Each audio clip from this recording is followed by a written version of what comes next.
शनि देव व्रत कथा। एक समय स्वर्गलोक में सबसे बड़ा कौन है, इस पर प्रश्न पर सभी 9 ग्रहों में वाद विवाद हो गया।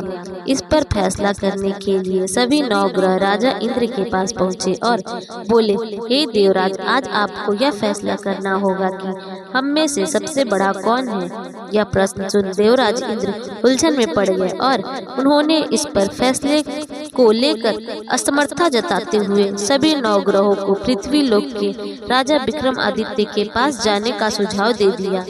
सभी ग्रह भूल लोक के राजा विक्रमादित्य के दरबार में पहुंचे और राजा विक्रमादित्य से अपने प्रश्न का जवाब पूछा, जिसको सुनकर राजा विक्रमादित्य भी कुछ देर के लिए परेशान हो उठे, क्योंकि सभी ग्रह अपनी अपनी शक्तियों के कारण महान थे। किसी को भी छोटा या बड़ा कहना उनके लिए परेशानी का कारण बन सकता था। तभी अचानक राजा विक्रमादित्य को एक उपाय सूझा और उन्होंने अलग अलग धातुओं जैसे सोना, चांदी, कांसा, तांबा, सीसा, रागा, जस्ता, अभ्रक और लोहे के 9 आसन बनवाए। सबसे आगे सोना और सबसे पीछे लोहे का आसन को रखा गया। राजा ने सभी देवताओं को अपने अपने आसन पर बैठने को कहा।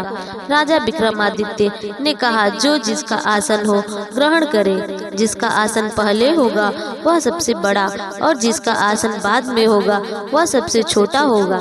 चूंकि लोहे का आसन सबसे पीछे था, इसलिए शनि देव समझ गए कि राजा ने मुझे सबसे छोटा बना दिया है। इस फैसले से शनि देव नाराज होकर बोले, हे राजन, तुमने मुझे सबसे पीछे बैठाकर मेरा अपमान किया है। तुम मेरी शक्तियों से परिचित नहीं हो। सूर्य एक राशि में 1 महीने, चंद्रमा 2 महीने 2 दिन, मंगल 1.5 महीने, बुध और शुक्र 1 महीने, बृहस्पति 13 महीने रहते हैं।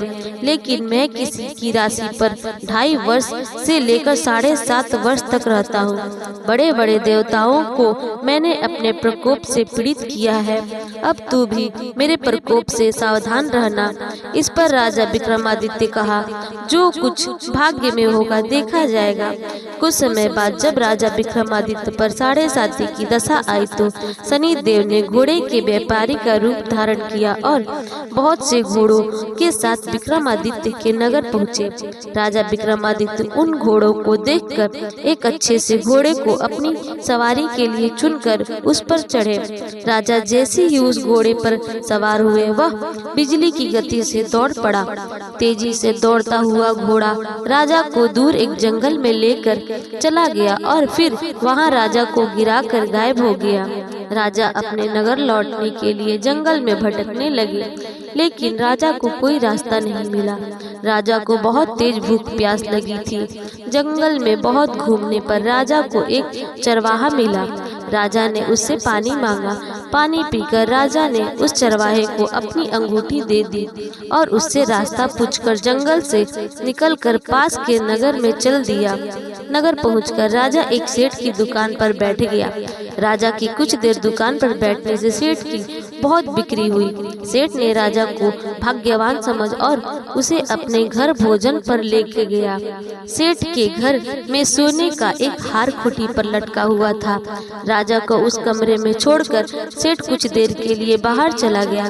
तभी राजा के देखते देखते खूंटी सोने के उस हार को निगल गई। सेठ ने जब हार गायब देखा तो उसने चोरी का संदेश राजा पर किया और अपने नौकरों से कहा कि इस परदेसी को रस्सी से बांधकर नगर के राजा के पास ले चलो।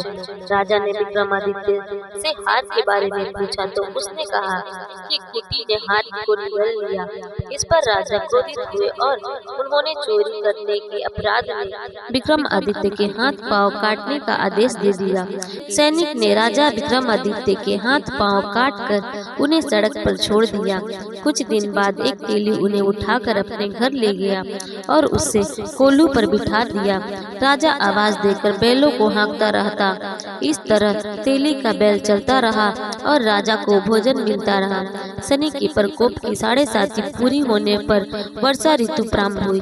एक रात विक्रमादित्य मेघमल्हार गा रहा था। तभी नगर की राजकुमारी मनभावनी रथ पर सवार उस घर के पास से गुजरी। उसने मल्हार सुनी तो उसे अच्छा लगा, जिसके बाद राजकुमारी ने दासी को भेजकर गाने वाले को बुला लाने को कहा। दासी लौटकर राजकुमारी को बताया कि वह अपंग है, लेकिन राजकुमारी उसके मेघ मल्हार से मोहित हो गई थी। जिसके बाद सब कुछ जानते हुए भी उसने अपंग से विवाह करने का निश्चित किया। राजकुमारी ने अपने माता पिता से जब यह बात कही तो वह हैरान रह गए। उन्होंने राजकुमारी को बहुत समझाया, लेकिन राजकुमारी ने जिद नहीं छोड़ी और प्राण त्याग देने का बात कही। आखिरकार राजा रानी ने विवश होकर अपंग विक्रमादित्य से राजकुमारी का विवाह कर दिया। विवाह के बाद राजा विक्रमादित्य और राजकुमारी तेली के घर में रहने लगे। एक रात स्वप्न में शनि देव ने राजा से कहा, राजा, तूने मेरा प्रकोप देख लिया। मैंने तुम्हें अपने अपमान का दंड दिया है। इस पर राजा ने शनि देव से क्षमा मांगते हुए कहा, हे शनि देव, आपने जितना दुख मुझे दिया है अन्य किसी को ना देना और मुझे माफ कर दे। इस पर शनि देव ने कहा, राजन, मैं तुम्हारी प्रार्थना स्वीकार करता हूँ। जो कोई स्त्री पुरुष मेरी पूजा करेगा, कथा सुनेगा, जो नित्य ही मेरा ध्यान करेगा, चींटियों को आटा खिलाएगा, वह सभी प्रकार के कष्टों से मुक्त होगा और उसकी सब मनोकामना पूर्ण होगी। अगले दिन प्रातःकाल राजा विक्रमादित्य की नींद खुली तो अपने हाथ पांव देखकर राजा को बहुत खुशी हुई। उन्होंने मन ही मन शनि देव को प्रणाम किया।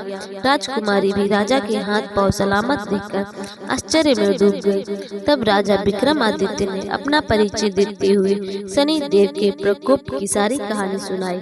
इधर जब सेठ को इस बारे में पता चला तो वह दौड़ता हुआ आया और राजा विक्रमादित्य के चरणों में गिरकर क्षमा मांगने लगा। राजा विक्रमादित्य ने उसे क्षमा कर दिया, क्योंकि वह जानते थे कि यह सब तो शनि देव की प्रकोप के कारण हुआ था। सेठ राजा विक्रमादित्य को पुनः अपने घर ले गया और उसे भोजन कराया। भोजन करते समय वहाँ सबके सामने उसी खूंटी ने हार उगल दिया। सेठ ने भी अपनी बेटी का विवाह राजा के साथ कर दिया और बहुत से स्वर्ण आभूषण, धन आदि देकर राजा को विदा किया। राजा विक्रमादित्य राजकुमारी मनभावनी और सेठ की बेटी के साथ अपने नगर वापस पहुँचे तो नगरवासी ने हर्ष के साथ उनका स्वागत किया। अगले दिन राजा विक्रमादित्य ने पूरे राज्य में घोषणा कराई कि शनि देव सब ग्रहों में सर्वश्रेष्ठ है। प्रत्येक स्त्री पुरुष शनि देव को उनका व्रत करे और व्रत कथा अवश्य सुने। भक्तों, अगर आपको यह वीडियो अच्छी लगी हो तो हमारे चैनल को लाइक करें, शेयर करें और सब्सक्राइब करना ना भूलें। धन्यवाद।